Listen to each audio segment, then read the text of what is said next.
மிகுந்த துயரத்தோடு மிகவும் கனத்த இதயத்தோடு உங்கள் முன்னாலே நான் நின்று கொண்டிருக்கிறேன். கரூரில் நடந்திருக்கக்கூடிய இந்த கொடூரமான செயலை பற்றி, விபத்தை பற்றி விவரிக்கவும் முடியாது. அந்த அளவுக்கு ஒரு சோக சூழ்நிலை ஏற்பட்டிருக்கு. அதை பற்றி விவரமாக சொல்லக்கூடிய மனசு கூட என்னுடைய மனசில் இடம் கொடுக்கல. அந்த அளவுக்கு நானும் வேதனையில் இருக்கிறேன். நேற்று இரவு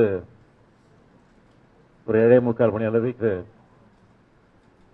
சென்னையில் அதிகாரிகளோடு கலந்து பேசிக் கொண்டிருந்த போது கரூரில் இப்படி ஒரு சம்பவம் ஏற்பட்டிருக்கு. கூட்ட நெரிசலில் மூச்சுத்திணறல் ஏற்பட்டு பல பேர் மூச்சுத்திணறலுக்கு ஆளாகி மருத்துவமனைக்கு அழைச்சிட்டு போறாங்க அப்படின்னு ஒரு செய்தி எனக்கு கிடைச்சது.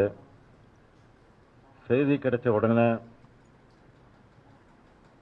இந்த கரூர் தொகுதியினுடைய சட்டமன்ற உறுப்பினர் முன்னாள் அமைச்சர் செந்தில் பாலாஜியோடு நான் தொடர்பு கொண்டு